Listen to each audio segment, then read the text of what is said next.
Baiklah, Bapak, Ibu, dan kawan-kawan yang saya hormati, kita akan masuk ke sesi kita yang pertama ini dengan dua pembicara kita saat ini.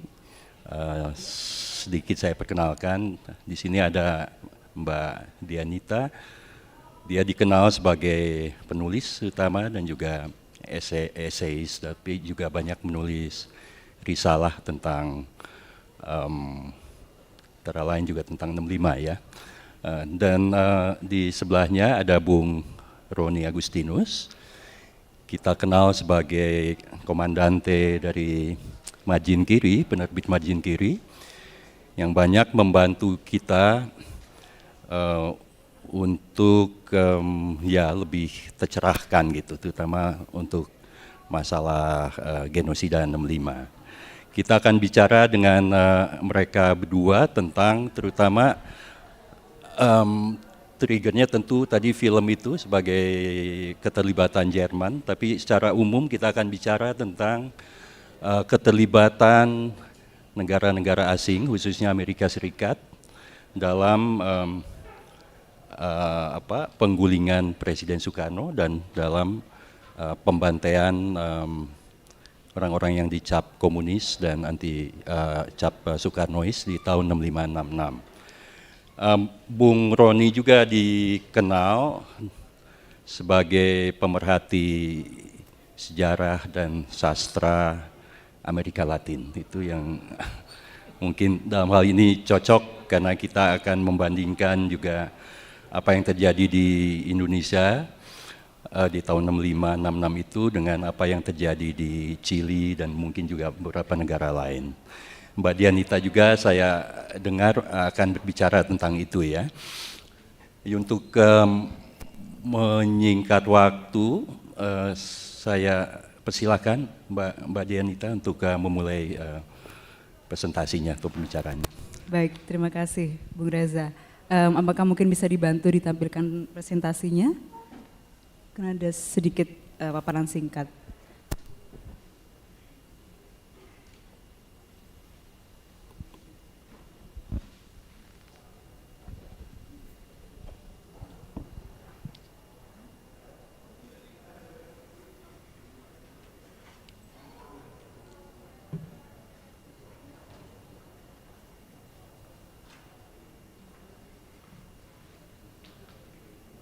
Oke, mungkin sambil menunggu, saya juga bisa mulai cerita saja. Jadi kalau kita membaca Jakarta Method atau kemudian sudah diterjemahkan oleh Majin Kiri dengan metode Jakarta, kita akan membuka dari awal itu ceritakan sebuah kisah seorang perempuan muda, dia orang Indonesia, masih muda dan kemudian pindah ke Brazil. Nah kemudian menurut saya itu hal yang cukup menarik begitu ya, bagaimana kemudian mengangkat kisah seorang perempuan dalam konteks gejolak politik di Indonesia ataupun secara global. Karena mungkin kebanyakan kita berbicara tentang sejarah, itu kemudian banyak tokoh-tokoh yang laki-laki yang kemudian masuk di atau maju di atas panggung gitu. Nah oleh karena itu pada sesi kali ini pun juga saya akan memulai dari kisah seorang perempuan. Jadi ini tentang kisah seorang anak 9 tahun, di tahun 70, waktu itu pemakaman Soekarno, Juni 1970. Jadi ada seorang anak perempuan umur 9 tahun, dia menjadi salah satu orang yang kemudian ikut berkerumun di antara para pelayat yang ingin melihat Soekarno untuk terakhir kalinya, dan itu hanya untuk melihat lewat saja sebenarnya di dalam mobil jenazah. Dan dia menunggu di dalam perjalanan perbatasan Malang dengan Blitar. Nah kemudian pada saat yang sama juga sedang menyimpan kerinduan yang luar biasa. Kerinduan terhadap ayahnya yang pada saat itu sudah 4 tahun tidak dia temui karena kemudian ayahnya ini sudah ditangkap. Dan kemudian masuk di penjara atau di Camp Orde Baru.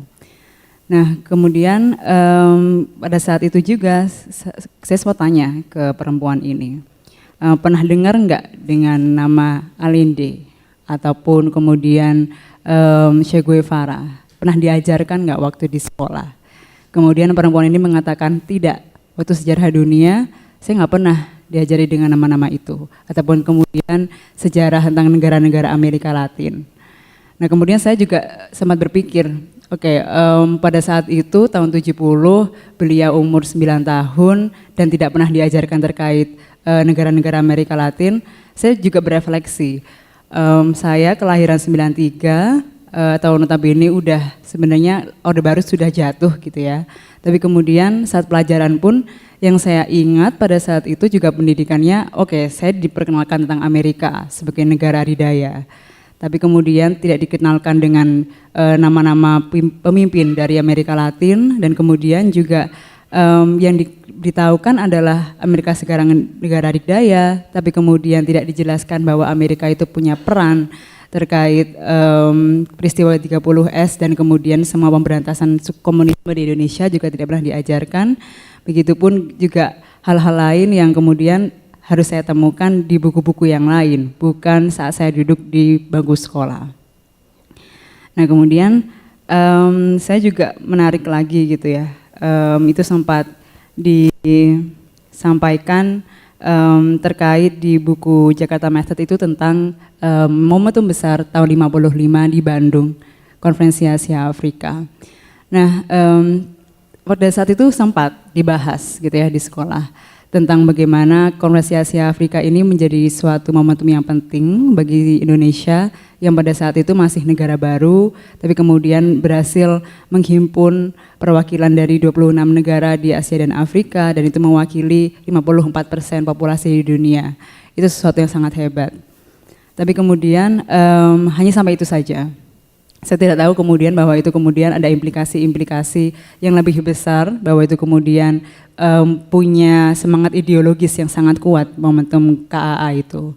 Dan begitupun kemudian terkait perang dingin pun yang disampaikan saat sekolah, seingat saya hanya terkait ada blok barat, ada blok timur, dan kemudian Indonesia menyampaikan di bawah kepemimpinan Soekarno bahwa negara sebagai negara non-blok, hanya itu saja.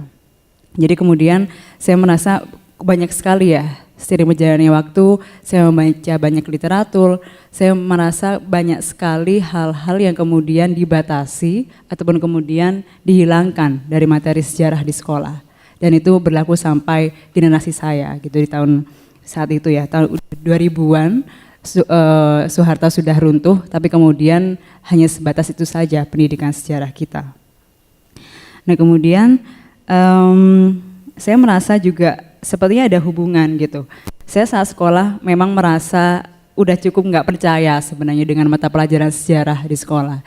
Karena kita tahu foto-foto yang ada di buku sejarah itu, foto tentang pengangkatan jenazah saat G30S, terus kemudian foto Soeharto, dan kemudian hal-hal yang sangat-sangat heroik dari sisi itu, dan nggak ada ceritanya.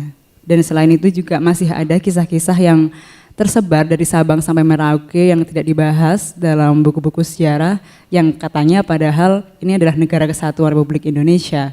Tapi kemudian kenapa ini narasinya nggak muncul? Nah kemudian pada satu titik saya merasa bahwa ini kemudian ada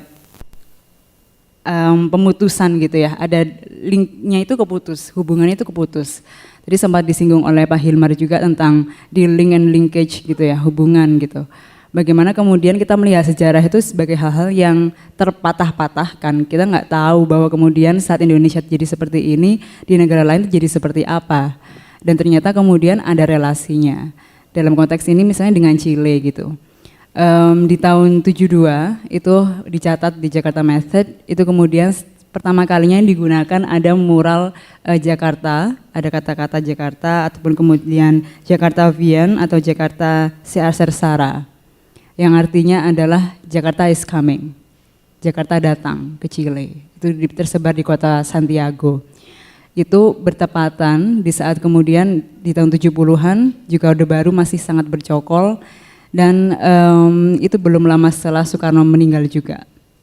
Nah kemudian pada saat itu sebenarnya adalah di Chile di bawah pemerintahan Allende yang memang berarah ke arah sosialis. Tapi kemudian pemerintahan Allende hanya bertahan 3 tahun sampai 73, karena Allende kemudian bunuh diri, dan itu saya pikir satu momentum yang cukup performatif kalau bisa dibilang, karena pada saat itu ini saya belum bisa ditayangkan ya, jadi sempat saat penyerangan istana kepresidenan di Chile itu oleh tentara Pinochet, jadi Allende kemudian menyampaikan pidato terakhirnya.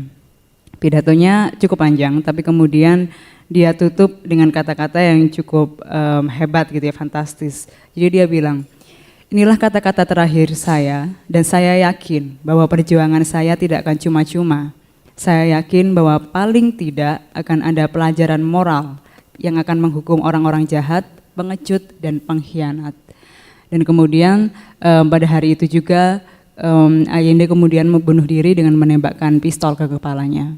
Dan kemudian naiklah Pinochet sebagai penguasa Chile.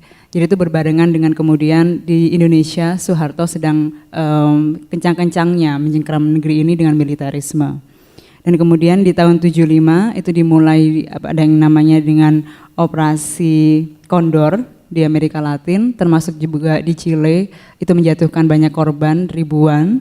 Dan 75 itu berbarengan juga di Indonesia dengan Operasi Seroja di Timur gitu, yang itu juga dimainkan oleh pemerintah Orde Baru dengan dikabarkan bahwa di Timor Leste itu ada Fretilin yang sebenarnya memang mereka partai kehaluan kiri, tapi kemudian dikonstruksikan oleh pemerintah Orde Baru sebagai partai komunis yang akan merusak Timor Leste dan kemudian Indonesia, dan jadilah kemudian militer melakukan operasi Seroja di sana.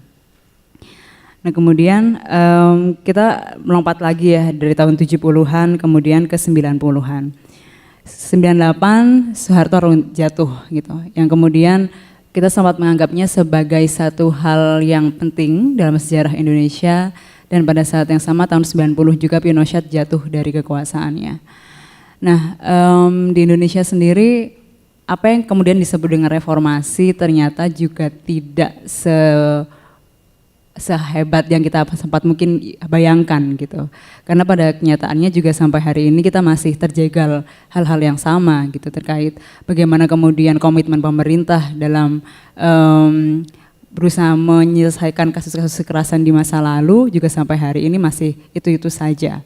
Bisa dibilang kemarin baru saja disahkan terkait Kepres tahun nomor 17 tahun 2022 tentang pembentukan tim penyelesaian non-yudisial pelanggaran hak asasi manusia yang berat di masa lalu.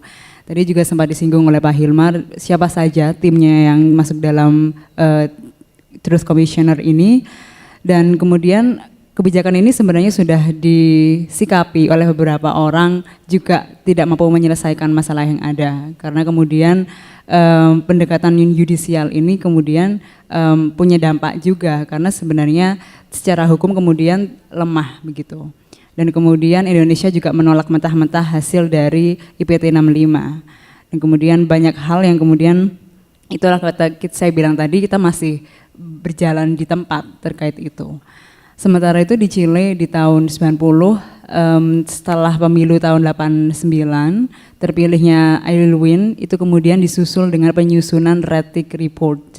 Jadi laporan ini menyusun kejahatan apa saja yang sempat terjadi pemerintahan Pinochet dan juga beberapa masa lalu, kasus kekerasan di masa lalu, dan kemudian mencatat di laporan itu bahwa sepanjang pemerintahan Pinochet yang selama 17 tahun itu terjadi paling tidak ada pelanggaran HAM, yaitu yang memakan korban sebanyak 2.115 orang, kemudian korban kekerasan politik sebanyak 1.604, dan kemudian korban meninggal sebanyak 1.068, dan orang yang hilang dinyatakan sebanyak 957. Nah, tapi kemudian data ini atau laporan ini nggak hanya berhenti di situ, tapi pemerintah pemerintah Aylwin kemudian menindaklanjutinya dengan perubahan-perubahan yang jelas transformatif di tingkat hukum ataupun secara sosial. Yang pertama misalnya mencabut imunitas parlemen dari Pinochet dan kemudian menjatuhkan hukuman rumah. Jadi kemudian Pinochet ini meninggal juga sebagai tahanan rumah. Sedangkan di sini ya Soeharto meninggal sebagai jenderal besar yang sampai hari ini masih dirindukan, zamannya pena itu masih dirindukan gitu. Nah kemudian juga secara sosial tadi sempat Bang Faib atau Pak Hilmar sempat menjabarkan tentang civic culture gitu ya. Bahwa kemudian itu hal yang menurut saya juga penting. Tadi kenapa sih saya di awal membahas cukup panjang terkait pelajaran sejarah dan lain sebagainya. Nah, karena saya merasa saya sebagai generasi ketiga mantan tahanan politik dan kemudian juga generasi yang mungkin pada saat itu saya jujur saya merasa agak sendirian gitu di sekolah. Karena membicarakan hal seperti ini saya mau ngomong sama siapa. Nah, jadinya kemudian saya pikir civic culture menjadi hal yang penting karena misalnya bisa dilihat di Chile ada satu novel yang cukup saya suka yaitu The House of the Spirit, tulisannya Isabel Allende, masih keponakan Allende juga, yang menceritakan tentang 4 generasi keluarga dan berfokus juga di kisah seorang anak perempuan. Di salah satunya itu membahas tentang konflik politik di Chile pada saat itu, tentang pemberantasan komunis. Oke, mungkin agak mengulang sedikit berarti ya. Jadi ini sedikit foto-foto tadi saya sempat bilang gitu ya. Kalau di mata pelajaran sejarah, 2 foto yang hitam putih ini mungkin kita sering lihat di buku sejarah kita. Terus saya mempertanyakan, kisah kakek saya mana ya? Padahal kakek saya kan juga orang Indonesia gitu. Jadi ini kakek saya waktu beliau di Pulau Buru yang dilingkari merah. Dan itu saya nggak pernah lihat ada di buku sejarah. Saya nggak pernah dengar tuh cerita kakek saya diceritakan di sekolah gitu ya. Tapi jadinya saya bertanya-tanya waktu itu. Masa sih kakek saya yang saya anggap seperti tadi ya penuturannya Ilham Haidit gitu. Aidit itu sosok ayah yang sangat hangat, tapi kemudian dikonstruksikan sebagai orang yang jahat, orang yang serius. Begitupun kemudian saya juga membayangkan kakek saya. Kakek saya tuh di rumah baik kok gitu. Saya nggak bisa percaya deh rasanya kemudian bahwa beliau itu dituduh terlibat 65 dan kemudian melakukan apapun yang disebutkan oleh pemerintah Orde Baru. Seperti itu. Bisa selanjutnya? Betul, jadi kakek saya waktu itu ditangkap tahun 67 di Malang, terus kemudian sempat di penjara di Malang itu ada penjara Lowokwaru, yang sebenarnya itu penjara untuk tahanan biasa, untuk narapidana, tapi kemudian pada saat itu menjadi salah satu tempat untuk menampung tapol juga, dan kemudian ada satu penjara, kalau ibu saya bilangnya penjara Cili gitu, Mbui Cili. Nah itu di dekat alun-alun katanya, jadi setelah itu terus kemudian diberangkatkan ke Pulau Buru sampai dibebaskan 78, seperti itu. Nah ini tadi yang saya sampaikan bagaimana kemudian di Chile juga sudah mulai muncul Jakarta is coming, Jakarta is coming. Nah kalau misalnya kata-kata ini muncul di tahun 50-an saat semangat KAA, semangat kemudian lintas bangsa sebagai negara-negara berdaulat yang melawan neoimperialisme, kolonialisme, ini akan menjadi sebuah harapan. Tapi masalahnya ini muncul tahun 70-an setelah peristiwa 65, setelah kemudian Orde Baru sudah mengganti semua semangat-semangat anti imperialisme itu dengan tadi dengan kejahatan HAM, dengan kemudian anti komunisme. Jadinya kemunculan ini di Chile itu menjadi sebuah ancaman, sebuah warning bahwa kemudian akan sesuatu buruk akan terjadi di masyarakat Chile juga yang sudah terjadi di Indonesia dan di Jakarta. Selanjutnya.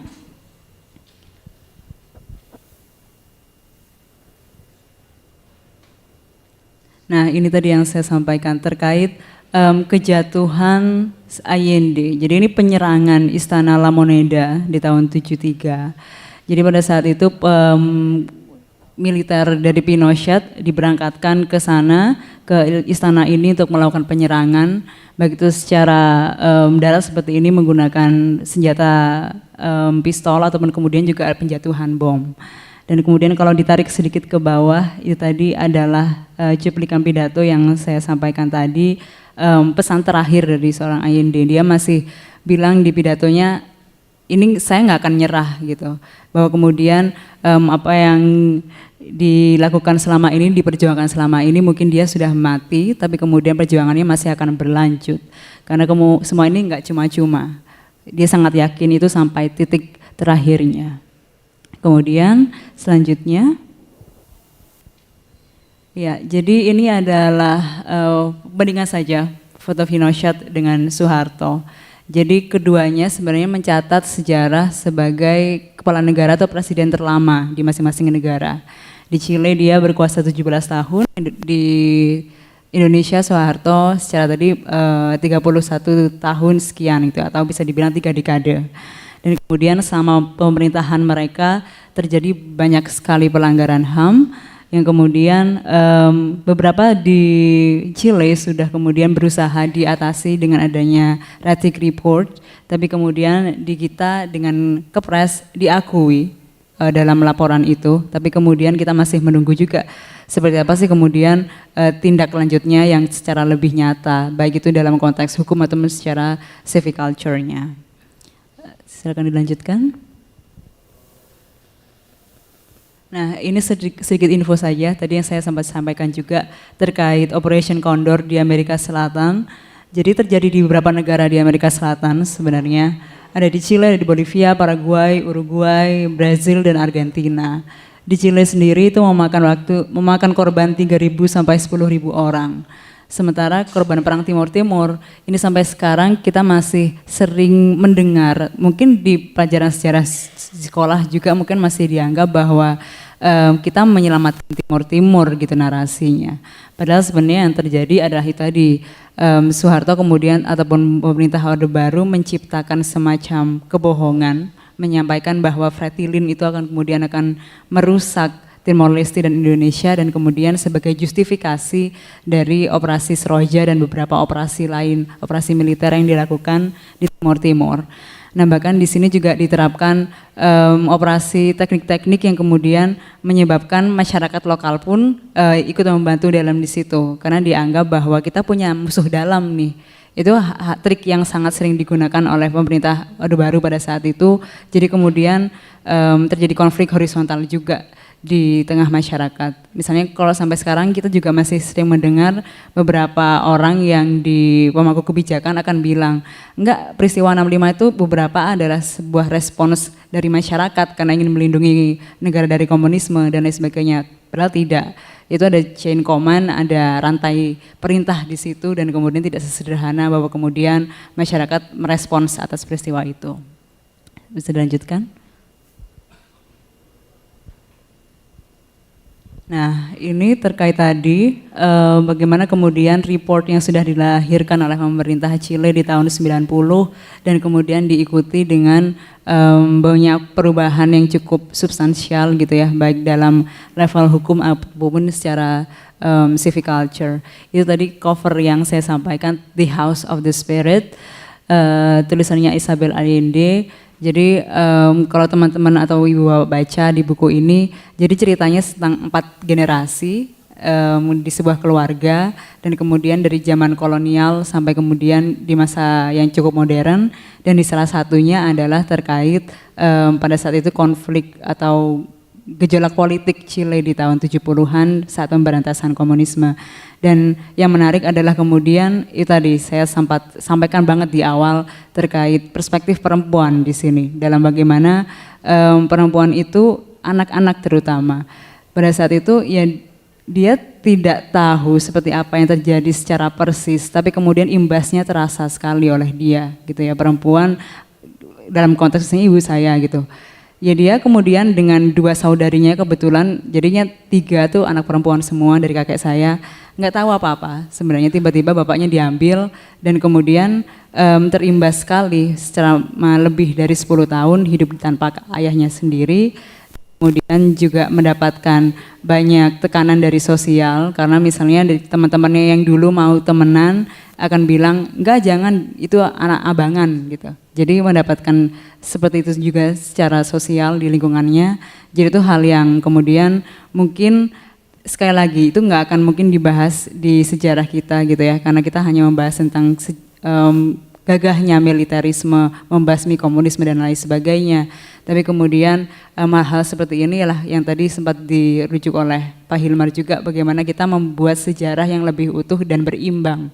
Jadi diskusi-diskusi seperti ini kemudian arahnya kemana? Bahwa kita menurut saya akan menekankan di sini terkait civic culture itu sendiri, bahwa penyadaran itu oke, kita harus melakukan sesuatu secara hukum, tapi kemudian pendidikan, kemudian pembentukan komunitas yang sadar tentang bahwa sejarah yang berimbang dan lain sebagainya di tingkat sosial juga sangat penting.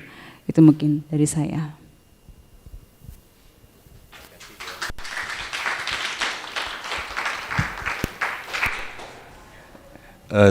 Sedikit soal apa yang tadi oleh Bang Hilmar Farid juga katakan.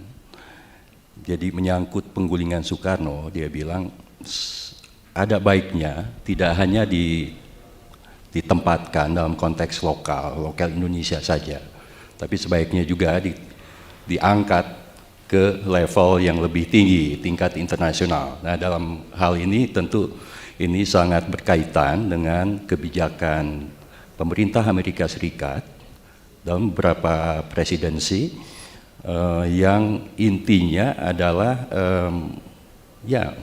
operasi Kondor, mendukung kudeta Soeharto di Indonesia. Jadi intinya adalah apa yang ditulis oleh Vincent Bevins dalam buku aslinya ini ada buku dalam bahasa Inggrisnya, Washington's Anti-Communist Crusade and the Mass Murder Program That Shaped Our World.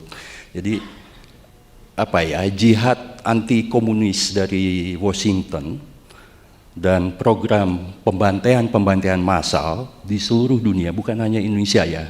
Buku ini berbicara tentang tadi operasi Kondor yang terjadi di Chile, di Brazil, Paraguay, dan Guatemala dan sebagainya.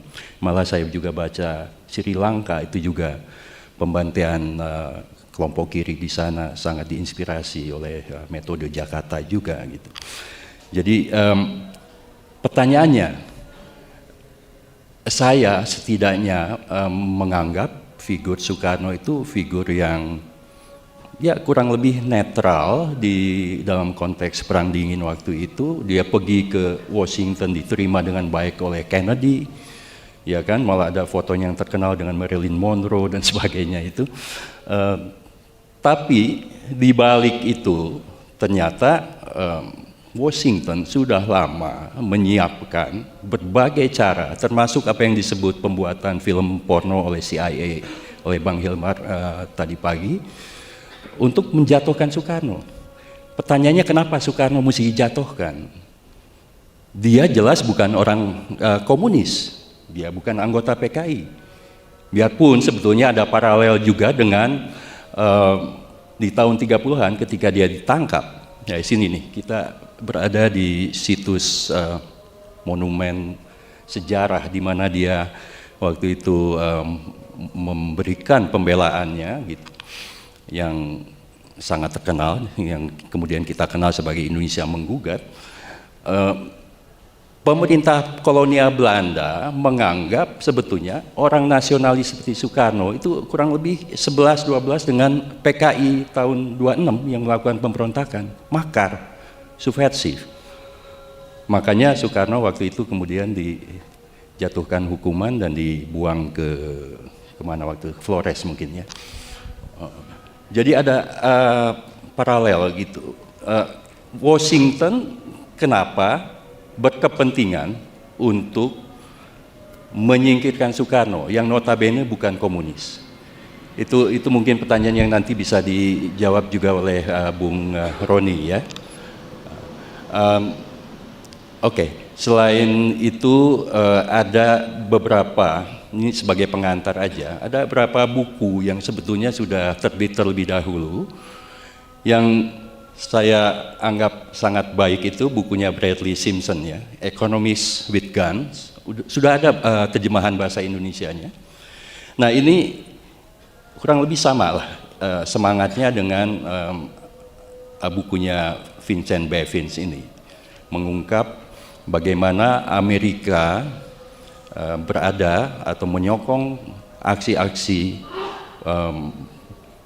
ya sampai aksi-aksi pembunuhan massal, ya, aksi-aksi penggulingan rezim-rezim yang dianggap kiri waktu itu, dan menjagokan tokoh-tokoh militer sebagai pimpinan negara yang menggantikannya gitu.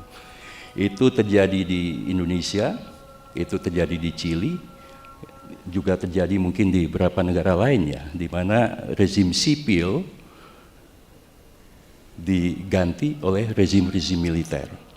Nah, itu mungkin sebagai pengantar ke sesinya Bung Roni. Nanti setelah mereka berdua ini, kita akan kasih kesempatan juga buat publik untuk menanggapi. Bung Roni, silakan. Mungkin pertanyaan pertama, kenapa Majin Kiri menerbitkan bukunya Vincent Bevin ini? Dan kenapa, ini sedikit catatan, terjemahannya agak lain nih. Kalau misalnya di judulnya itu Washington Anti-Communist Crusade, diterjemahkan di sini sebagai, atau Washington terjemahkan sebagai Amerika Serikat, dan Anti-Communist Crusade pembantaian 65. Padahal jelas buku ini tidak hanya membahas soal pembantaian 65, tapi juga pembantaian di mana-mana di seluruh dunia gitu. Silakan.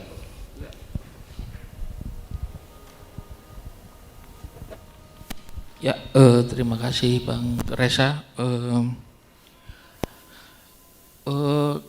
Kenapa Margin Kiri menerbitkan buku ini? Ya, sebenarnya minat saya terhadap operasi Jakarta atau keingintahuan saya pribadi tentang apa sesungguhnya yang terjadi di Chile itu udah cukup lama sebenarnya. Pertama-tama dari buku yang disebut oleh Dianita tadi, House of the Spirits, sekitar tahun 2009 saya menerjemahkan buku itu untuk Gramedia. Di salah satu bagian cerita ketika mendekati masa-masa Allende, diceritakan soal grafiti-grafiti yang bertebaran di kota Santiago yang menulis Jakarta datang atau ya Viene Jakarta. Itu yang membuat saya tertarik pertama kalinya. Dan setelah saya meriset lebih jauh, ternyata ada beberapa versi tentang apa yang sesungguhnya tertulis dalam grafiti-grafiti itu. Ada yang menulis Jakarta Viene, ada yang menulis ya Viene Jakarta, ada yang menulis Jakarta se acerca, yang ya sebenarnya secara harafiah maknanya hanya mungkin beda antara Jakarta tiba, Jakarta datang, dan pada dasarnya sama, tapi tidak ada suatu analisis yang cukup bulat dan padu tentang apa yang sesungguhnya ditulis dan siapa yang menuliskan itu. Lalu sekitar tahun 2013 saya ada majalah Le Monde Diplomatique, yang majalah kiri Prancis tapi yang edisi Spanyolnya, memuat artikel, saya lupa siapa yang menulis, tapi itu pertama kalinya saya dapat gambaran cukup jelas tentang grafiti-grafiti itu. Judulnya Con Jakarta en los Muros, atau dengan Jakarta di dinding-dinding gitu. Lalu di buku-buku yang membahas tentang Allende sendiri, salah satunya buku Robinson Royas, di The Murder of Allende and the End of Chilean Socialism, itu tentang operasi Jakarta juga hanya ditulis sangat sepintas, bahkan hanya di satu footnote. Jadi saya berpikir-pikir apa kiranya yang sesungguhnya terjadi tentang istilah ini dan sebagainya, tapi tidak ada cukup akses saya untuk itu, sampai ya pada akhirnya saya diinfokan buku barunya, waktu itu baru ya, bukunya Vincent ini tahun 2019 terbit, edisi pertama hardcovernya itu. Ya di sinilah pertama kali ada gambaran yang cukup jelas, bukan cukup, saya pikir ya sangat jelas akhirnya bahwa apa yang terjadi di Indonesia 65 itu sangat mengguncang banyak sekali partai komunis di dunia, karena pilihan PKI untuk tidak bersenjata waktu itu dan memilih jalan elektoral terbukti membuat mereka sangat rentan, dan peristiwa ini punya gaung yang sangat besar di seluruh dunia, ke gerakan kiri di seluruh dunia yang membuat partai komunis banyak negara akhirnya memilih untuk bersenjata, ada juga yang tetap bersetia dengan jalan elektoral. Filipina misalnya terpengaruh oleh ini sehingga Jose Maria Sison mendirikan partai komunis baru yang bersenjata. Nah, perdebatan ini juga sampai juga di Chile. Kalau kita baca bukunya Vincent ini, ada tokoh-tokohnya yang masih hidup sekarang yang bercerita tentang masa-masa itu, bagaimana mereka berdebat untuk menilai apa yang terjadi di Indonesia dan bagaimana mereka harus mengambil sikap. Nah, sementara itu kelompok kanan mereka sudah bergerak jauh, dan grafiti itu dicoretkan oleh para, ya ada semacam perang grafiti gitu antara kubu kanan dan kiri,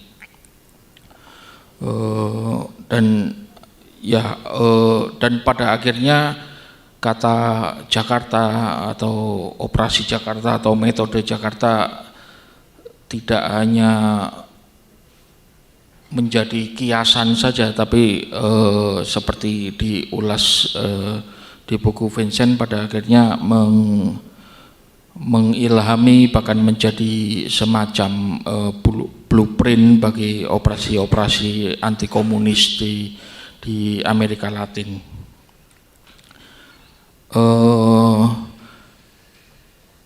Setelah edisi hardcover itu terbit, untuk edisi paperbacknya Vincent ada sedikit perubahan, menambahkan masukan-masukan yang dia dapat dari pembaca, dan itu yang menjadi basis terjemahan edisi Indonesianya ini. Salah satunya tadi sudah disebut Bang Reza soal Sri Lanka. Sri Lanka ternyata juga memakai blueprint yang sama, meskipun istilahnya bukan Jakarta tapi solusi Indonesia.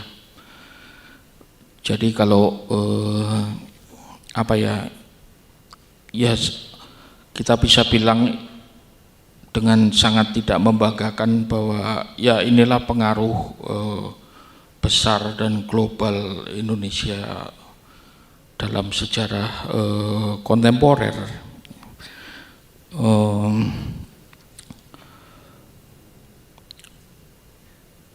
Ya, karena ketertarikan terhadap buku ini, ya akhirnya tahun 2020 kami memulai negosiasi rights dan sebagainya.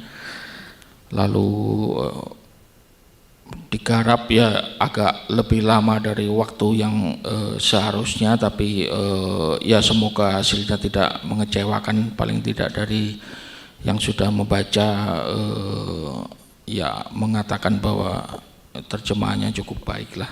Tapi untuk subjudul yang tadi ditanyakan memang ada sedikit perubahan karena menerjemahkan crusade itu tidak begitu mudah dalam bahasa Indonesia ya, akhirnya dicari ya dengan persetujuan penulisnya akhirnya dicari terjemahan yang paling memungkinkan mencakup makna tapi juga tidak kehilangan artinya. Crusade memang mengandung makna yang konotasi yang cukup religius ya, ya anti komunis crusade. Karena kalau kita baca di sini memang Washington di saat itu kebijakan di Washington dipengaruhi oleh orang-orang dengan pemahaman religius yang cukup fanatik dan ya menganggap komunisme adalah anti Tuhan dan sebagainya. Dan dalam konteks itu pula bahwa Kennedy dan juga duta besar Indonesia pada waktu duta besar Amerika untuk Indonesia pada waktu itu Howard Jones sebelum Green itu dipandang sangat aneh bagi para pengambil kebijakan di Washington karena mereka punya simpati dan pandangan yang berbeda dari umumnya terhadap perkembangan nasionalisme dunia ketiga ini termasuk Indonesia. Mereka cukup bersimpati terutama duta besar itu ya. Tapi ya dia mungkin orang yang lugu, dia secara formal dipasang oleh Washington untuk menampilkan paras itu, sementara Washington sendiri bergerak di balik layar dengan kebijakan-kebijakan lain untuk terus menggoyang dan menggerogoti Soekarno. Tadi Fai udah menjelaskan dan di buku ini juga bisa dibaca bagaimana Soekarno ini hanya satu rentetan dari rangkaian panjang apa yang telah diperbuat Amerika, intervensi Amerika baik sebelum maupun sesudahnya untuk menggoyang setiap pemimpin yang dianggap akan merintangi visi ekonomi Amerika untuk pasar bebas dan sebagainya. Soekarno memang seperti tadi disebut memang ya non-blok ya, sebenarnya dia tidak terlalu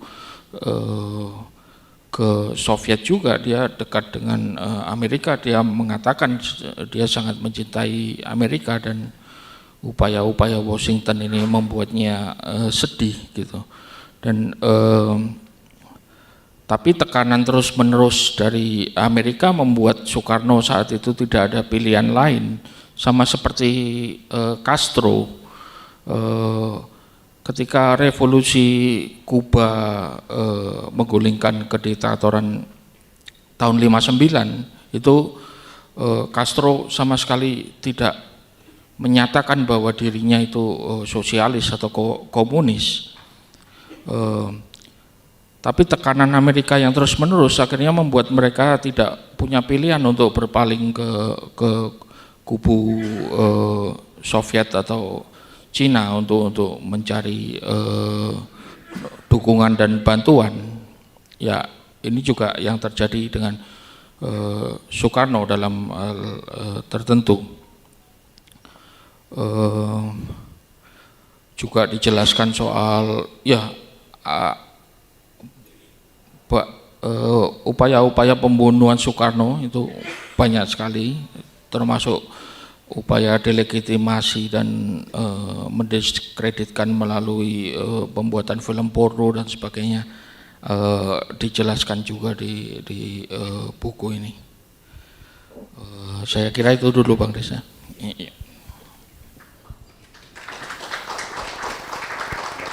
Bung Ron, kembali ke Soekarno ya, mungkin ini buat kalian berdua. Ya kebetulan kita ada di Bandung ini, dan semangat Bandung itu kan menjadi waktu itu menjadi sumbangsih Indonesia lah buat peradaban dunia, bisa dibilang begitu. Soekarno menjadi salah satu tokoh utama dari gerakan yang kemudian kita kenal dengan gerakan non-blok bersama Nehru, Nkrumah, jangan lupa juga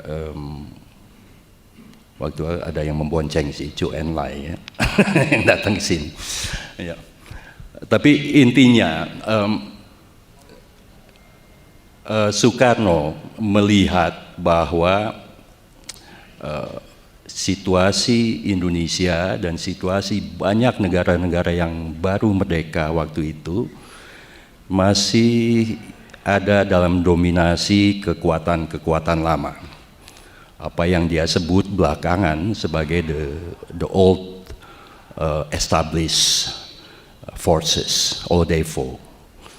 Dan sebagai kontranya, dia mencoba membangun melalui semangat Bandung dan jaringan internasionalnya apa yang dinamakan NEFO, New Emerging Forces. Nah ini mungkin sumbangsih Indonesia terhadap peradaban dunia dan juga perkembangan gerakan-gerakan sosial dunia. Saat ini kita sempatlah kita bicara bukan lagi tentang Barat versus Timur, tapi kita bicara tentang Utara versus Selatan. Nah, Selatan ini lebih banyak negara-negara yang kemudian disebut sebagai negara yang sedang berkembang dan sebagainya. Ya, banyak sekali inisiatif, terutama setelah hancurnya gerakan atau solidaritas Asia Afrika itu, dengan dijatuhkannya banyak pemimpin-pemimpin yang progresif, revolusioner, banyak inisiatif ya serupa yang diambil oleh masyarakat sipil. Kita ingat misalnya World Social Forum, itu melibatkan banyak sekali negara-negara atau masyarakat, organisasi-organisasi masyarakat sipil dari selatan dunia. Dan itu menjadi semacam tumpuan baru mungkin ya, semangat, ada obor yang mensitir Sutami tadi pagi, ada obor yang diteruskan gitu, obor emansipatoris yang diteruskan dari generasi Soekarno ke generasi di tahun 80-an, 90-an hingga sekarang, the anti-globalist movement dan sebagainya. Nah, kalau kita kontraskan periode Soekarno setelah digulingkan dan kemudian diganti oleh Jenderal Soeharto, ekspor produk kita benar-benar membuat hati kita sakit semua ini. Metode Jakarta itu adalah ekspor produk militerisme Indonesia untuk penindasan di berbagai wilayah di seluruh dunia. Metode Jakarta dianggap sebagai solusi, kalau pakai istilah Goebbels atau Hitler, final solution gitu. Solusi akhir untuk menghancurkan gerakan-gerakan kiri di mana-mana. Dan kita nggak pernah membicarakan itu di sini. Kita terlalu sedikit membicarakan soal genosida 65, dan kita terlalu sedikit membicarakan tentang penggulingan Soekarno. Proklamator kita yang kemudian meninggal sebagai tahanan politik, tahanan rumah. Sampai anaknya sendiri mau ketemu tidak diperbolehkan, dan konon menurut tadi Peter Kasenda ya, kalau nggak salah, ketika dia sakit, bukannya dokter betulan yang dikirim, tapi seorang dokter hewan. Begitulah Orde Baru memperlakukan Soekarno yang sangat dihormati di seluruh dunia, terutama di negara-negara selatan, di Asia, Afrika, Latin Amerika. Melihat ini, ya bagaimana kita bicara misalnya buku ini di subtitlenya yang ketiga, The Washington Anti-Communist Crusade and the Mass Murder Program That Shaped Our World. Jadi ada dunia baru yang dibentuk di atas pembantaian massal atau penghancuran gerakan-gerakan progresif kiri di seluruh dunia, di selatan, bukan hanya Latin Amerika. Dan itu yang kita hadapi saat ini. Tidak ada lagi suara-suara kontrapen gitu ya, suara-suara oposisi yang mendambakan sebuah tatanan dunia yang lain. Ada persamaan Soekarno dengan Allende, dua-duanya boleh dibilang selain nasionalis, juga seorang sosialis, kiri gitu. Dan ada persamaan antara Soeharto dengan Pinochet. Dua-duanya selain jenderal juga fasis gitu. Nah, dalam sidang IPT 65 November tahun 2015, keterlibatan Amerika, Inggris, Australia sudah dipaparkan dan sudah menurut Dewan Hakim waktu itu sudah cukup bukti untuk menyatakan bahwa mereka terlibat, ikut bertanggung jawab atas kejahatan terhadap kemanusiaan yang terjadi di Indonesia. Tadi kita menyaksikan tentang keterlibatan Jerman. Saya pikir seperti semua korps diplomatik di Jakarta tahun 65, mereka hanya mengetahui pembantaian itu terjadi atau sedang berlangsung dan tidak melakukan apa-apa, abai gitu, melihat apa kejahatan terhadap kemanusiaan yang terjadi di Indonesia waktu itu. Tapi ternyata Jerman cukup aktif juga dengan mengirim senjata. Australia, Inggris memang tidak mengirim senjata, tapi mereka melakukan black propaganda yang besar-besaran, sehingga opini publik internasional sangat mendukung Soeharto. Dan setelah itu ada konsorsium yang namanya IGGI didirikan tahun 67, di mana semua negara-negara Barat termasuk Belanda yang kemudian menjadi ketuanya, itu menjadi donatur tetap dari Soeharto. Itu juga bentuk, sebetulnya mayat masih bergelimpangan, darah belum mengering, tahun 67 itu, dan mereka kemudian mengucurkan dana besar-besaran untuk menstabilkan pemerintahan Soeharto. Nah, nanti kita akan bicara tentang kalau Amerika terlibat secara hukum internasional, bagaimana ininya? Apa yang bisa kita tuntut gitu?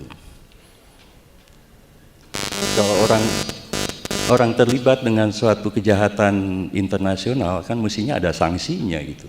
Tapi apakah mekanisme human rights yang kita punyai di PBB itu bisa mendatangkan keadilan bagi itu? Nah, saya ingin bertanya tentang pendapat Roni dan Dian sendiri. Sebetulnya yang melihat fakta-fakta keterlibatan mereka ini, ya gimana gitu? Apa yang bisa kita sebaiknya kita lakukan gitu? Roni dulu atau Dian dulu? Ya, terima kasih. Mungkin sedikit tadi terkait bagaimana kemudian bisa kita bilang sebagai desoekarnoisasi gitu ya. Bahkan itu bisa ditarik dari sebenarnya Soekarno saat akan meninggal, dia sudah menyampaikan wasiat, dia ingin dimakamkan di bawah pepohonan yang rindang di daerah Bandung, di Bogor, sorry. Tapi kemudian itu tidak dituruti oleh Soeharto, dia dikembalikan ke Blitar. yang kemudian juga dibaca karena punya implikasi juga kalau misalnya kemudian dimakamkan di Bogor yang cukup dekat dengan Jakarta, itu kemudian punya implikasi politik bahwa Soekarno masih kuat begitu. Maka kemudian dijauhkanlah secara spasial ke Jawa Timur. Nah kemudian juga ada upaya-upaya lain terkait di Soekarnoisasi yang kemudian sekali lagi saya bisa kemudian baca juga di buku-buku sejarah yang saya baca saat saya sekolah gitu. Jadi kalau ibu saya pernah bilang, di rumah kita dulu itu ada foto Soekarno yang panjang sekali dari tembok ini penuh gitu dan karena memang pada saat itu ya sosoknya sebagai proklamator terus kemudian sebagai ya anggaplah bisa dibilang sebagai pahlawan memang diakui, tapi kemudian bahkan termasuk pada saat penangkapan kakek itu salah satu barang yang disita juga foto itu. Nah jadinya ada upaya-upaya desoekarnoisasi yang memang dilakukan oleh pemerintah Orde Baru dan itu dalam level-level yang bahkan kemudian masyarakat aja kemudian tidak diberi ruang untuk kemudian bisa menghargai sosok seorang Soekarno. Nah bagaimana kemudian kenapa sih Soekarno menjadi sasaran yang target yang luar biasa dari Washington? Ya kemudian tadi perannya sebagai di gerakan non-blok. Misalnya kemudian seorang Indonesia, kemudian dia sekali lagi negara yang masih sangat muda dan kemudian bisa mengumpulkan negara-negara dengan semangatnya yang luar biasa anti imperialisme, anti kolonialisme, anti neokolonialisme dan kemudian dampaknya menyatukan negara-negara itu luar biasa secara global. Dan kemudian kenapa dia menjadi target? Ya karena Amerika sendiri tidak ingin mengizinkan itu terjadi. Dan kemudian sosok Soekarno sebagai bisa dibilang sebagai pivot gitu, itu kemudian menjadikan dia sebagai satu target yang cukup besar. Nah, bagaimana kemudian kita yang bisa kita lakukan gitu ya dalam konteks ini sebagai sesuatu peristiwa yang tidak hanya dilakukan oleh level atau bisa kita bahas secara level nasional ataupun level Indonesia saja, tapi dalam konteks global, saya pikir kemudian tentu kita tahu bahwa di PBB kemudian kita punya semacam ya hukum HAM itu seperti apa, sudah punya. Tapi kemudian kita harus sadari juga bahwa terkadang kemudian itu tidak bisa atau kurang kemudian untuk bisa mengatasi atau kemudian menangani hal-hal yang seperti ini. Apalagi kemudian pemerintah Indonesia juga arahnya ke non-yudisial gitu ya. Nah kalau misalnya kemudian dibandingkan tadi ke Chile gitu, bahkan seorang presiden pun, mantan presiden kemudian dicabut imunitas parlemennya, dijatuhi hukuman atas peristiwa yang dia lakukan gitu. Sementara di sini tidak gitu ya. Jadi oke lah kita mungkin tidak bisa terlalu berharap banyak gitu ya, bahkan sampai detik ini ke pemerintah gitu. Tapi kemudian gerakan-gerakan tadi saya pikir kayak seperti IPT 65 hal seperti itu bisa menjadi satu satu bibit mungkin ya bisa dibilang, karena mungkin IPT 65 sejujurnya mungkin itu sudah punya dampak yang cukup luar biasa bagi orang-orang yang memang bukan aktif di dalam gerakan itu. Tapi sejujurnya misalnya kalau saya ngomong sama teman-teman yang lain gitu ya, yang seumuran dan kemudian tidak terlalu terlibat di sini, mereka nggak tahu sama sekali loh tentang IPT 65, jujur aja ini. Jadi itu masih satu jadi pengetahuan yang sangat terbatas. Mungkin saya yakin sebenarnya teman-teman, saya berbicara dalam konteks angkatan saya gitu ya, di generasi muda, sebenarnya juga banyak kok yang tertarik gitu ya, walaupun mereka kemudian tidak terlalu terlibat, misalnya nggak terlalu ikut kumpul-kumpul dalam seperti ini, tapi mereka belum tahu seperti apa sih sebenarnya sudah terjadi. Yang mereka dengar hanya ada di berita gitu, bahwa kemudian misalnya pemerintah punya kepres, terus kemudian hal-hal yang lain gitu, tapi kemudian apa yang kita lakukan sebenarnya sekarang ini juga belum terlalu terdengar juga oleh teman-teman yang sebenarnya ingin tahu dan ingin terlibat. Jadinya saya pikir kemudian langkah pertama dulu gitu ya, menurut saya adalah bagaimana apa yang kita lakukan atau upayakan di lingkaran ini kemudian bisa tersebar dulu.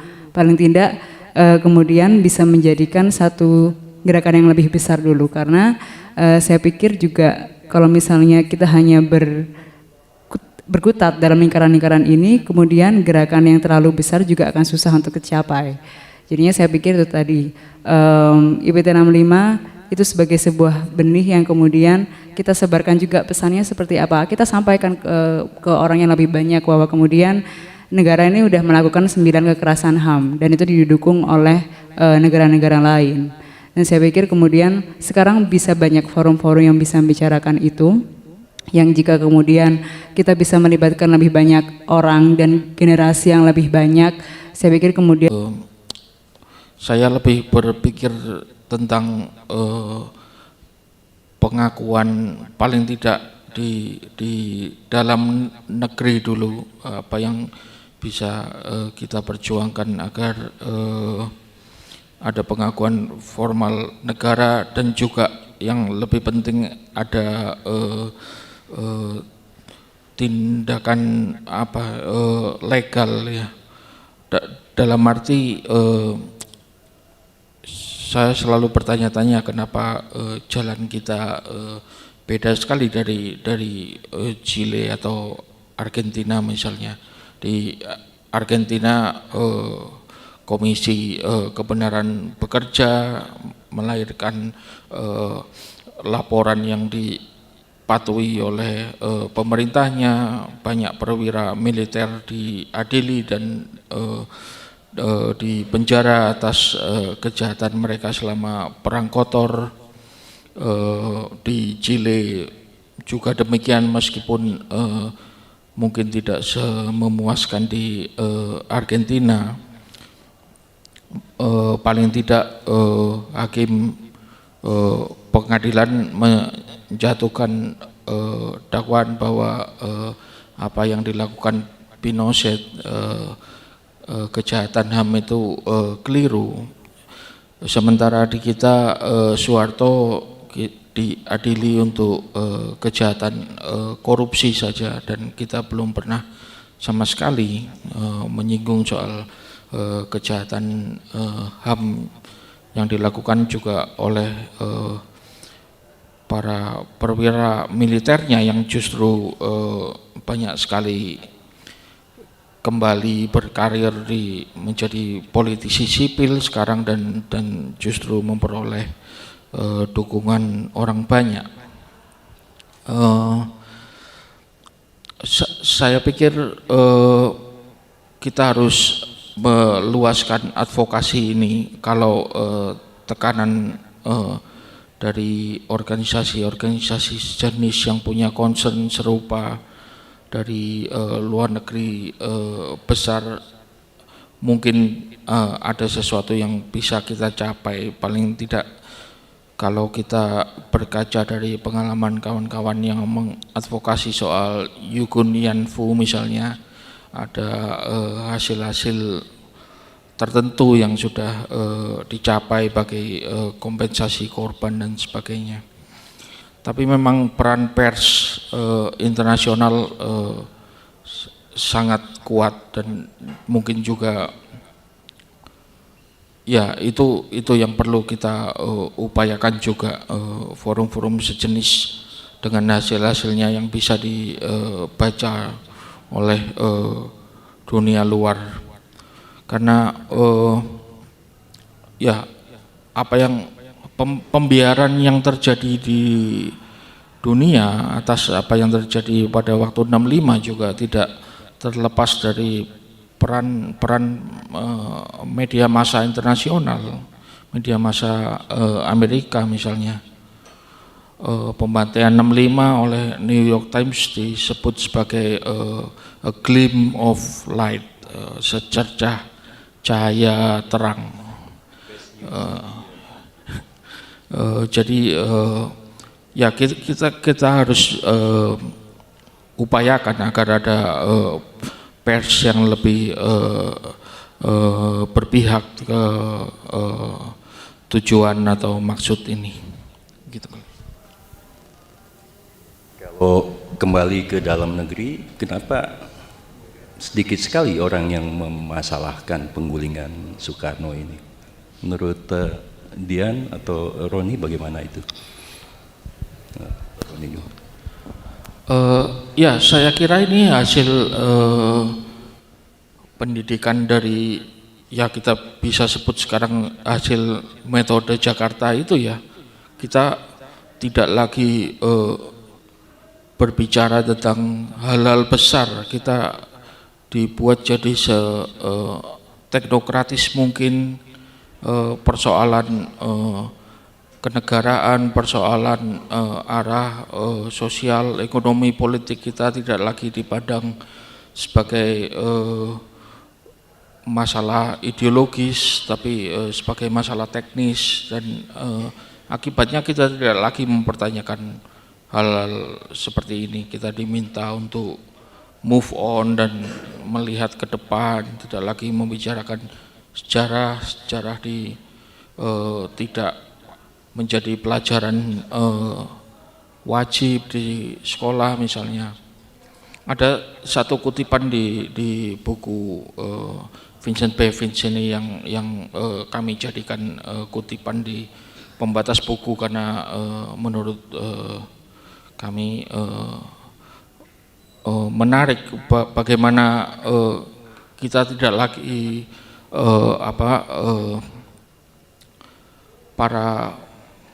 para korban ini ketika tahun 50-an semasa mudanya itu bicara tentang solidaritas internasional, keinginan untuk mengubah dunia dan sebagainya, dan itu yang tidak lagi didapati sekarang.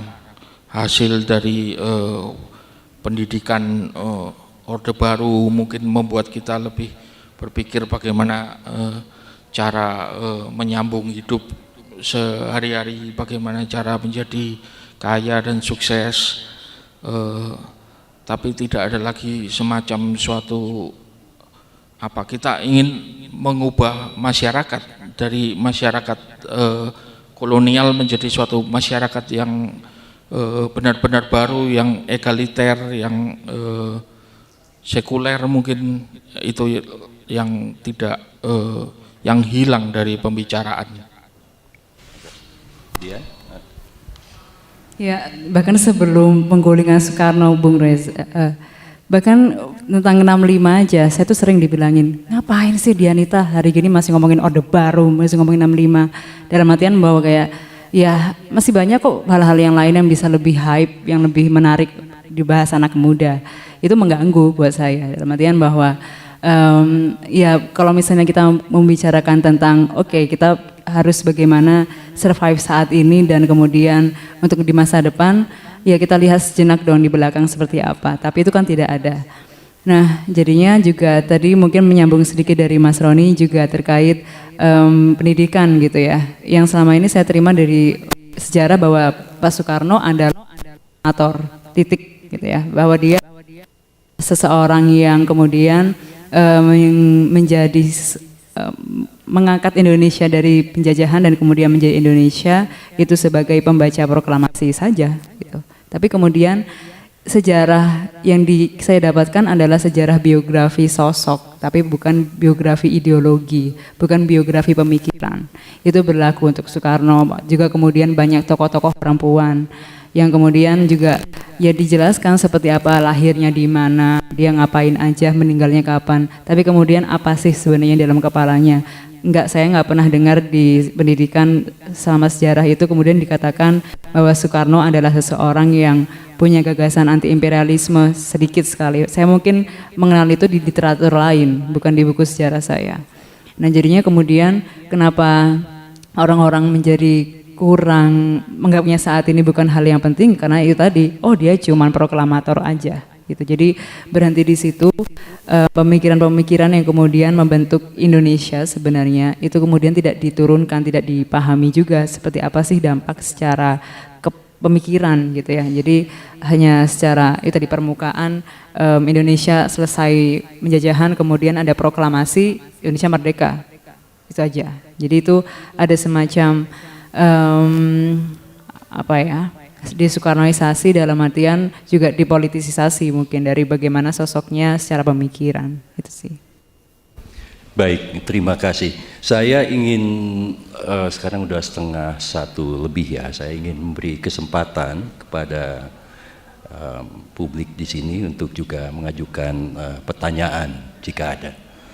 Silakan, siapa yang mau bicara? 1, 3 dulu mungkin ya. 2, 3.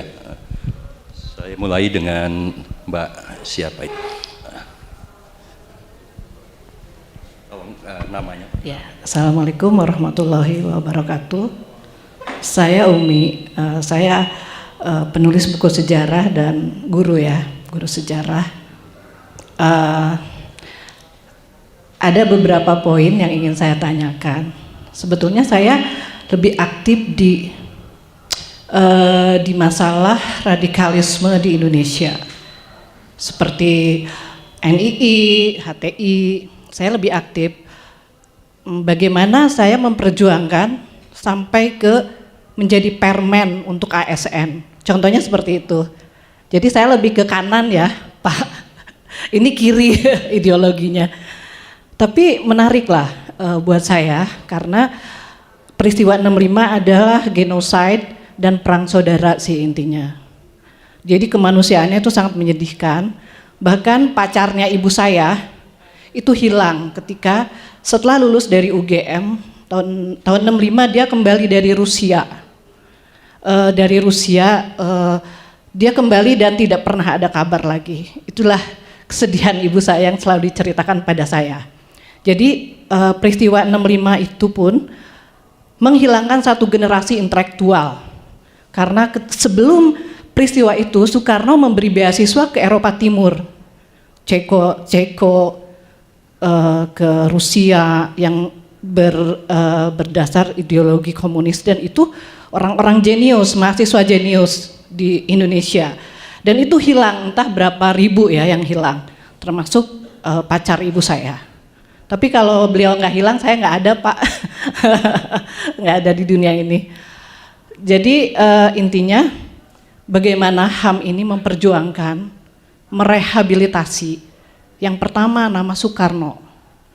Yang kedua, saya dalam mengajar saya selalu memberi wawasan tentang Soekarno, apapun itu, tentang radikalisme, tentang masuknya Islam ke Indonesia, tentang budaya Islam, sastra dan sebagainya. Itu saya buka ke semua.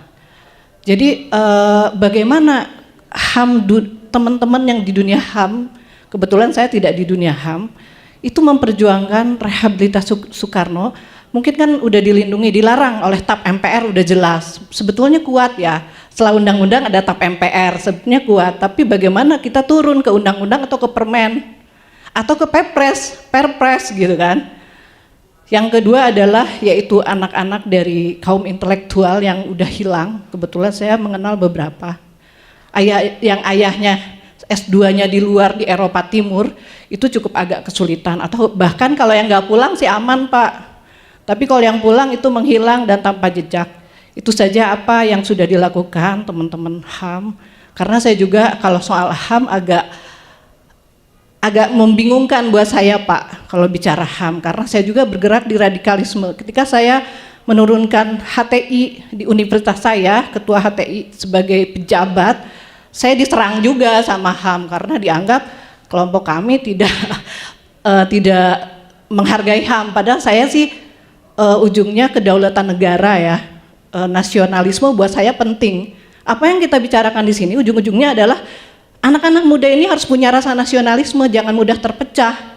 Kalau buat saya, terserah mau ke Amerika Selatan, mau kemana saya nggak peduli. Yang penting kita punya rasa nasionalisme. Jangan sampai kayak Pilpres 2019. Itu saya kalau mengajar itu inti dari ajaran saya dan harus cinta budaya itu. Itu saja. Itu saja Pak. Terima kasih. Assalamualaikum warahmatullahi wabarakatuh. Oke. Makasih Ibu. Yang kedua tadi siapa ya? Ya, terima kasih. Nama saya Edi Burmansa, saya dari Beranda Rakyat Garuda. Saya ingin, mungkin tadi Pak Reza sempat menyinggung sedikit tentang hubungan yang mesra antara Jakarta dan Washington pada eranya Kennedy ya. sebelum mungkin Kennedy 63 ya meninggal ya. Apakah kemudian peristiwa atau kebijakan Amerika di Indonesia itu juga dipengaruhi oleh perubahan perubahan situasi politik di Amerika pasca meninggalnya Kennedy, dan apakah kemudian hubungan mesra antara Jakarta dan Washington itu benar-benar hubungan sangat mesra atau sebenarnya hubungan yang penuh dengan kepalsuan, karena ada konteks pada periode itu 63 sampai ke bawah itu ada konteks Papua, karena Soekarno pada masa itu dalam rangka operasi Trikora itu kemudian cenderung merapat ke Uni Soviet, bahkan kita mendapat bantuan yang begitu besar untuk peralatan militer, mulai dari kapal, pesawat pembom yang paling canggih. Akibat bantuan Soviet itu bahkan kita menjadi kekuatan militer paling besar di kawasan Asia. Nah, kecenderungan kemudian Indonesia kemudian merapat ke Soviet ini, itu yang membuat kemudian Amerika berpikir pragmatis kemudian ya untuk kemudian membangun hubungan yang lebih mesra agar kemudian Soekarno tidak cenderung lebih mendekat ke blok timur. Saya kira itu satu pertanyaan. Pertanyaan kedua itu tadi juga menyinggung Reza terkait dengan IGGI. Saya kira sekarang pasca 98 itu sudah banyak negara yang mendesklasifikasi dokumennya. Ada Amerika, mungkin juga Jerman, Inggris, bahkan Jepang meskipun belum mendesklasifikasi, beberapa studi-studi sudah mengungkap bagaimana peran Jepang dalam peristiwa 65. Nah, yang saya pengen kemudian sebenarnya banyak juga negara-negara lain yang terlibat. Misalnya salah satunya Belanda ya. Dan saya kira kita belum pernah mengungkap sejauh mana peran Belanda dalam peristiwa 65. Karena pasca peristiwa 65 itu Belanda salah satu negara yang paling diuntungkan setelah kejatuhan Soekarno. Kita ingat misalnya ada sekitar tahun 56 sampai 58 itu ada program nasionalisasi perusahaan-perusahaan Belanda yang ada di Indonesia. Nah, pasca kejatuhan Soekarno, kemudian Soeharto membentuk ada sekitar 4 tim delegasi ke berbagai negara, kawasan Eropa, Asia, kemudian nanti jadinya ya ada Tokyo Club, dikonsolidasi tim-tim ini nanti pertemuannya di Tokyo Club, kemudian jadi ada Paris Club, kemudian jadi IGGI, dan Belanda kemudian menjadi ketua di sana.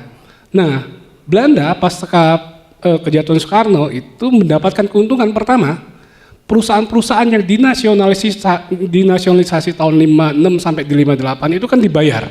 Dia mendapat keuntungan yang sangat besar dari situ ya. Dikembalikan, bahkan beberapa perusahaan justru dikembalikan.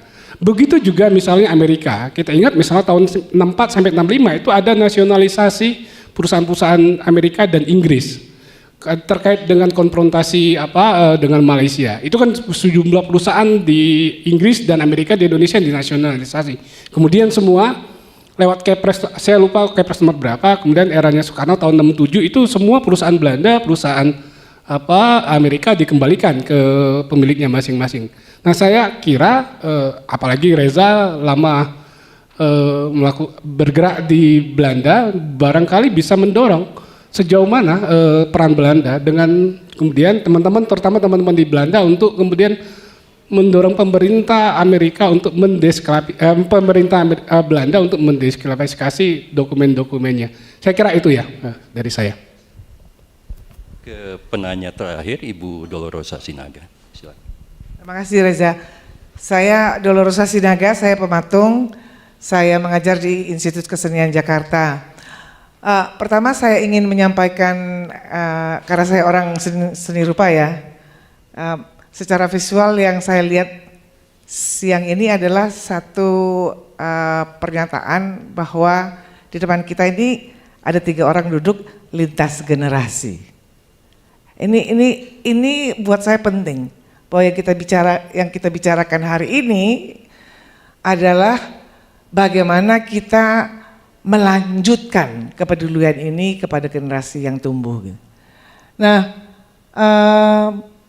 asa saya barangkali itu ya, makanya tahun 2016 ketika IPT juga membawa peristiwa 65 ke masyarakat internasional, kami di Indonesia, saya mengumpulkan beberapa kawan-kawan muda untuk melakukan sebuah kegiatan namanya Belok Kiri, dan intinya adalah membongkar propaganda Orde Baru. Nah, mengikuti pembicaraan Dian dan Roni, saya pikir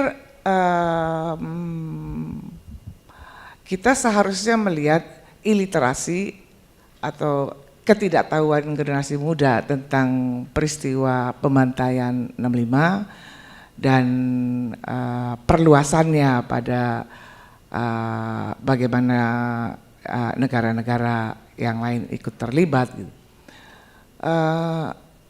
Menurut saya begini dulu, sebelum kita berikhtiar apa yang kita bisa lakukan terhadap negara-negara yang terlibat itu adalah kita melihat bagaimana di Indonesia ini generasi yang sekarang kita lihat hidup dengan sangat mudah karena teknologi, mesti ada caranya untuk membuat mereka paham kenapa saya mesti mengerti persoalan 65. Nah, saya selalu berpikir bahwa kita mesti memberitahukan kepada mereka kalau mereka tidak mau memahami atau memeriksa sejarah ke belakang soal 65, karena sampai sekarang itu tidak diselesaikan oleh negara, mereka pun nanti akan bisa di-PKI-kan. Itu persoalannya. Itu keterlibatannya yang seharusnya mereka menjadi, bisa kita harapkan bukan incun ya, tapi dia kemudian mulai merasa dia juga perlu, karena masa depan dia yang pegang. Kalau reproduksi dari kekuasaan ini akan tetap seperti ini, mereka akan senasib seperti kalian. Begitu kira-kira. Jadi kita di sini, semua yang ada di sini, kawan-kawan generasi muda, multiplikasi dari kegiatan ini harus kalian jalankan sendiri-sendiri ke 5 orang, ke 10 orang, ke semua orang, sampai dia menjadi sebuah kekuatan di mana generasi muda ini bangkit untuk melawan dan memperbaiki negeri ini. Begitu ya, thank you. Terima kasih Ibu Dolo. Baik, menjawab Ibu siapa tadi namanya saya lupa, yang pertama ya, penanya pertama tentang apa yang dilakukan oleh kita sendiri di gerakan HAM di Indonesia untuk masalah 65 dan mengangkat penggulingan Soekarno itu. Ya saya nggak bisa bicara tentang gerakan secara umum, tapi kalau saya pribadi, saya ikut terlibat misalnya dalam pengorganisasian International People's Tribunal, ya, pengadilan rakyat internasional yang mengungkap atau mengangkat kasus 65 dan penggulingan Presiden Soekarno sebagai suatu kejahatan internasional menurut hukum kebiasaan internasional. Dan tadi sudah disebut juga oleh Mbak Dian bahwa banyak sekali temuan-temuan dari hasil pengadilan tersebut yang sebetulnya bisa membuka mata kita semua terhadap apa yang terjadi di tahun 65-66. Saya bicara soal genosida yang kemudian kita sebut sebagai genosida 65. Dan tadi disebut genosida 65, perang saudara. Kalau menurut kami, menurut temuan-temuan kami, itu bukan perang saudara, karena ini benar-benar suatu kebijakan, suatu aksi yang diorkestrasi oleh pimpinan Angkatan Darat ketika itu, Soeharto dan jajarannya, untuk membinasakan secara fisik Partai Komunis dan semua elemen-elemen yang bisa dikomuniskan. Intinya yang mereka lakukan adalah penghancuran gerakan kiri Indonesia, termasuk pelemahan kekuatan rakyat Indonesia.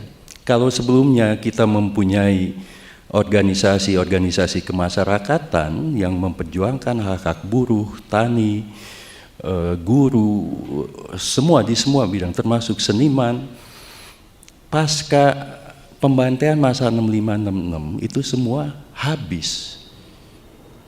Jadi banyak komentator yang bilang dengan dibunuhnya orang-orang yang di PKI dan yang di PKI-kan di tahun 65-66, kita telah menghancurkan demokrasi atau sisa-sisa demokrasi mungkin ya, yang ketika itu ada. Jadi kami melihat peristiwa genosida 65-66 itu sebagai jelas secara hukum internasional itu suatu kejahatan yang sangat serius, tapi juga sebagai boleh dibilang sebagai kontra revolusi. Kita tidak bergerak maju ke depan menggapai suatu tatanan dunia yang lebih adil, lebih beradab, tapi kita terperosok dalam jurang fasisme, dalam jurang impunitas, dalam jurang pembiasaan moral kita sendiri sebagai warga gitu ketika melihat penindasan-penindasan yang terjadi di sekitar kita. Pembantaian 65 adalah awal dari rangkaian pembantaian yang tentu lebih kecil skalanya, tapi secara kemanusiaan itu sama beratnya. Apa yang 200.000 orang di Timor Leste itu bukan 1/3 loh dari penduduk Timor Leste. Itu mati, tentu bukan hanya karena adanya operasi militer, operasi Seroja dan sebagainya, tapi juga kebijakan misalnya untuk membiarkan kelaparan yang terjadi waktu itu. Jadi karena kelaparan dan fisik, kekuatan fisik militer, 1/3 dari warga Timor Leste itu meninggal. Nah, kita nggak pernah diajarkan itu di sekolah kita. Saya mesti, ya karena saya kebetulan sekolah di luar negeri, saya mesti mencarinya sendiri. Mendapatkan bacaan di sana ketika itu lebih mudah ketimbang kawan-kawan saya di Indonesia ya. Itu Bu yang bisa saya sebutkan mungkin ya tentang apa sih yang udah kalian lakukan sendiri soal masalah 65-66 ini. Dan juga soal Soekarno, saya pernah punya seorang kawan namanya Daniel Turuneh.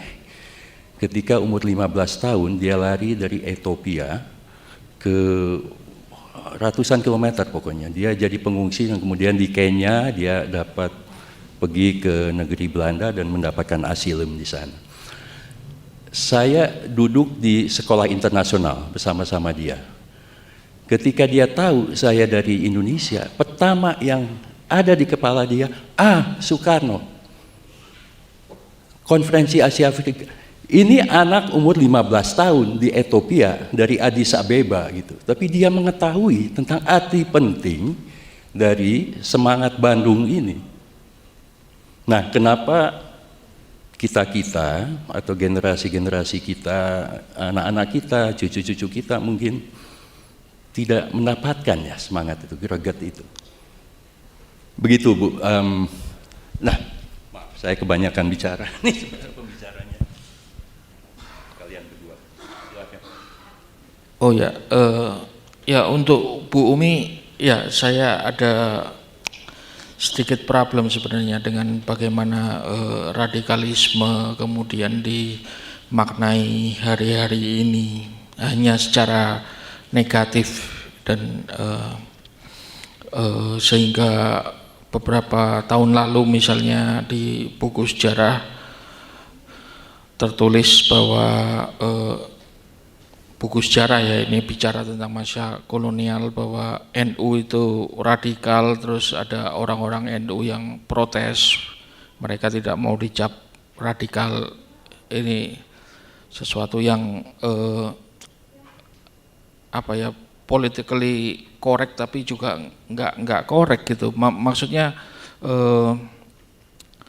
pada zaman dulu orang-orang bangga dicap radikal karena mereka memperjuangkan sesuatu yang berlawanan dengan pemerintah kolonial, bahkan Soekarno pun dicap teroris gitu.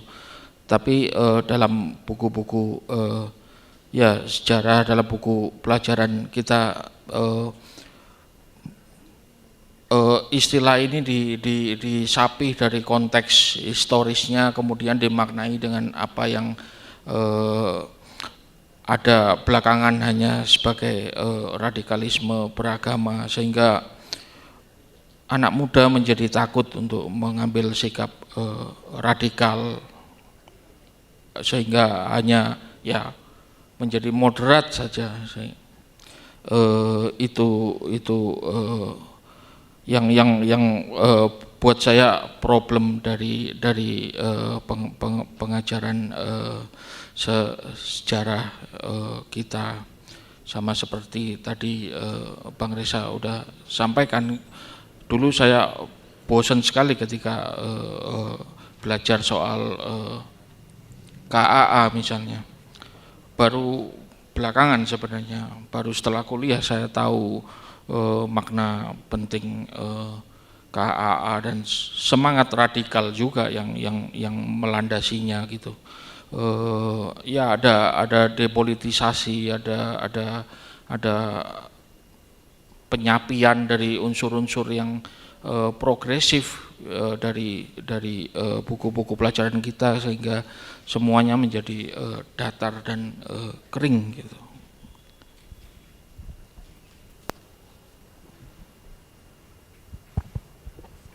Mungkin saya akan menambahkan sedikit saja. Jadi mungkin juga sedikit menyampaikan juga bahwa apa yang saya sampaikan tadi bukan berarti kemudian mengecilkan peran-peran guru sejarah yang memang secara individu punya kesadaran juga ya. Saya juga tahu misalnya beberapa teman-teman saya dulu di mana kuliahnya IKIP, jadi keluarnya jadi guru.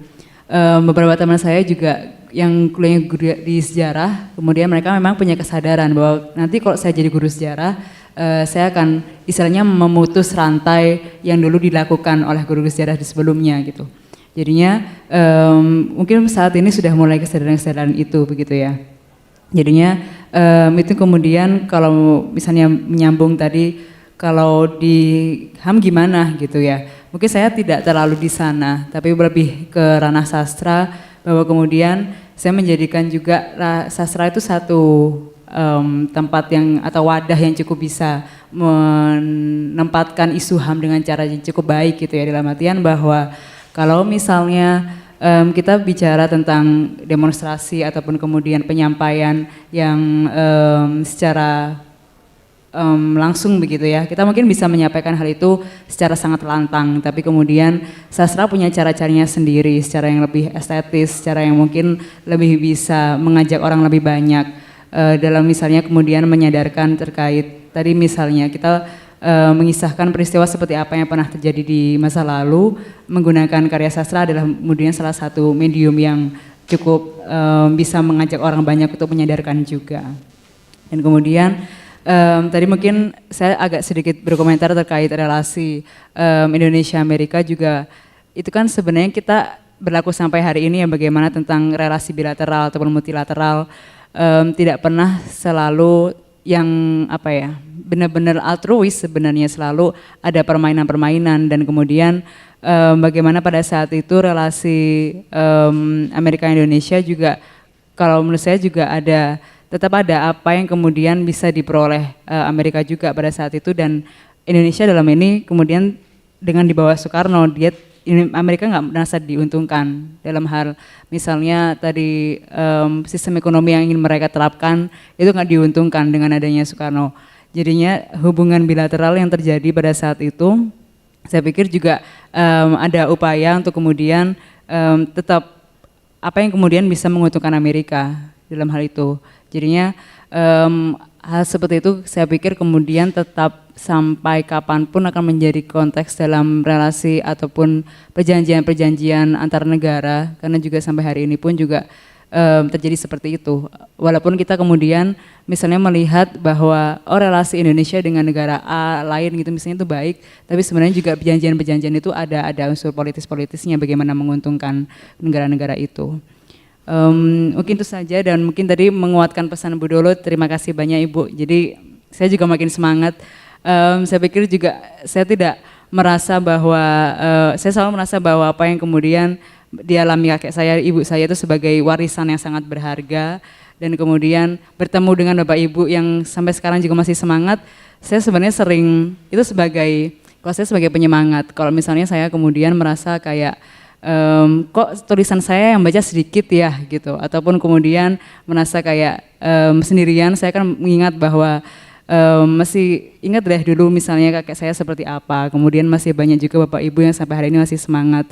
Jadi saya pikir relasi intergenerasi itu adalah kita juga saling belajar, bahwa bagaimana kemudian generasi muda pun melihat yang sudah terlebih dahulu mengalami ini bukan sebagai seseorang yang menggurui kita, tapi kita belajar bagaimana kemudian misalnya dalam situasi yang sulit dan sampai hari ini masih ada upaya-upaya yang luar biasa begitu, dan kemudian kita harusnya malu dong dengan masih usia segini kok kita udah ngerasa bahwa udah sampai segini aja mungkin. Itu satu hal yang kemudian saya juga tanamkan terus begitu. Jadinya relasi intergenerasi ini adalah sesuatu yang kemudian harus ada tektokannya gitu, harus ada obrolannya. Nggak hanya kemudian ini sesuatu pengetahuan yang diwariskan udah gitu aja, tapi kita harus saling belajar, ada pertemuan-pertemuan itu. Mungkin itu aja, makasih. Sedikit menjawab pertanyaannya Edi tadi, Bung Edi, soal IGGI dan peran Belanda. Saya memang lama tinggal di Belanda, dan sejak awal tahun 80-an saya sudah aktif di sebuah organisasi yang namanya Komite Indonesia. Itu sebuah lembaga solidaritas yang didirikan oleh orang-orang Belanda yang peduli dengan keadaan di Indonesia, terutama yang ingin melakukan upaya-upaya kesetiakawanan untuk membantu perjuangan demi demokrasi dan demi hak asasi manusia di Indonesia. Nah, ada dua isu utama yang dibawakan oleh organisasi saya ketika itu. Yang satu adalah isu pembantaian massal 65, genosida 65. Yang lainnya adalah pendudukan ilegal dari Timor Leste. Nah, di sana banyak sekali akademisi, Profesor Wertheim dan murid-muridnya, pengajar, staf-staf pengajar di Universitas van Amsterdam yang duduk sebagai aktivis. Yang mereka lakukan setiap kali ada sidang IGGI di negeri Belanda, kadang-kadang di Amsterdam, kadang-kadang di Den Haag, yang mereka lakukan, mereka membuat semacam sidang tandingan yang kita lakukan waktu itu. Di Komite Indonesia mengorganisir suatu acara tandingan di mana kita berbicara tentang yaitu human condition di Indonesia secara umum. Kita bicara tentang pelanggaran HAM yang terjadi baik di masa lalu maupun yang sangat aktual gitu. Nah, itu setiap tahun ada aja yang kita bicarakan itu, karena isunya memang setiap tahun juga bertambah terus. Kalau Timor Leste jelas lah ya, banyak sekali pembantaian gitu. Tapi juga setelah Timor Leste kan ada Tanjung Priuk, ada sebelumnya petisi 50, kemudian ada juga Petrus, kemudian ada Aceh, Dom di Aceh dan seterusnya, Papua dan seterusnya. Jadi yang jadi slogan utama aktivis-aktivis di negeri Belanda dalam rangka mengcounter sidang IGGI yang kita anggap sebagai dukungan finansial terhadap rezim Soeharto, terhadap rezim diktator Soeharto, adalah dengan mempublikasikan list daftar dari pelanggaran-pelanggaran HAM serius yang terjadi di Indonesia. Kita bikin konferensi pers sendiri dan lain sebagainya. Menyangkut bahwa Belanda diuntungkan dengan jatuhnya Soekarno, ya jelas. Soekarno sangat anti Belanda, kebijakan nasionalisasi Soekarno tidak menguntungkan Belanda. Soekarno memutus secara sepihak kesepakatan Indonesia dengan negeri Belanda di periode Indonesia Serikat, ya, di mana juga ada kesepakatan untuk pembayaran pampasan perang atau hutang Indonesia. Jadi Indonesia mesti membayar hutang atau dampak dari revolusi fisik kita tahun 45 sampai 49 yang merugikan para tuan-tuan kebun kolonial waktu itu. Itu kerugiannya mesti kita bayar. Itu salah satu hasil yang menggelikan dari perundingan meja bundar yang terjadi waktu itu. Selain itu juga ada isu Papua. Jadi ketika Soekarno jatuh, ada satu tim di bawah, saya lupa itu di bawah Sri Sultan Hamengkubuwono atau di bawah Radius Prawiro yang dikirim ke Belanda untuk melobi pemerintah Belanda. Yang intinya meminta dukungan politik pemerintah Belanda dan juga dukungan finansial untuk stabilisasi rezim Orde Baru ketika itu. Dan selain itu juga ada ada tim yang dikirim ke Tokyo, ada tim yang dikirim ke Switzerland yang kemudian menghasilkan kesepakatan untuk pembuatan konsorsium yang namanya IGGI itu, Intergovernmental Groups on Indonesia. Dan itu boleh dibilang itu sukses besar dari para diplomat Orde Baru untuk meyakinkan pemerintah-pemerintah tersebut dan mengabaikan pembantaian massal 65 yang mereka sama-sama ketahui. Jadi ini bentuk kalau tadi ya Amerika, Inggris, Jerman ada dukungan langsung dalam pembantaian 65, yang tidak kalah pentingnya adalah dukungan finansial. Karena hanya dengan demikian Soeharto bisa menstabilisasi ekonomi Indonesia ketika itu dan membuat rezimnya menjadi lebih kokoh. Dan yang lebih parah lagi, dia mendapatkan pengakuan internasional. Itu seperti mengundang seorang pembunuh berdarah dingin ke meja makan kita, kasarnya begitu. Tapi itu yang terjadi. Dan kita selalu mengangkat isu 65 dan menganggap bahwa bantuan Belanda ke Indonesia ketika itu sebagai complicity, sebagai keterlibatan pemerintah Belanda yang katanya sangat menghormati hak asasi manusia dalam kejahatan-kejahatan serius yang terjadi di Indonesia ketika itu.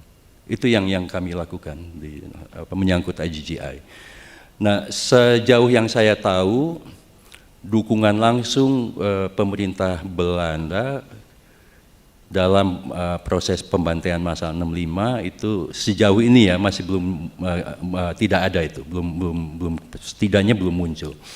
Tapi kalau dukungan tidak langsung seperti dukungan diplomatik, finansial seperti yang tadi saya sebutkan itu tentu itu terjadi. Dan pemerintah Belanda tahu betul bahwa dan itu bukan hanya Belanda, saya rasa semua korps diplomatik di Jakarta ketika itu mengetahui bahwa Angkatan Darat di bawah Jenderal Soeharto sedang melakukan kejahatan terhadap kemanusiaan di mana-mana. Membantai 1 juta orang manusia itu nggak bisa ditutup-tutupi kok. Itu ya buat kita waktu itu aja menjadi suatu rahasia publik kan. Mengetahui tapi kita tidak berani untuk mengatakannya. Paling tidak orang-orang yang waktu itu menjadi saksi itu ya. Karena sedemikian besarnya skalanya itu, masifnya itu. Itu kalau soal IGGI, mungkin Roni atau Dian mau menambahkan soal itu? Cukup ya? Oke. Baik, saya rasa begitu Bung Roni mesti segera pamit, dia akan kembali ke Jakarta. Jadi kita ucapkan banyak terima kasih buat Roni dan Mbak Dian ya atas presentasinya. Terima kasih banyak. Saya sendiri juga pamit, saya kembalikan ke MC.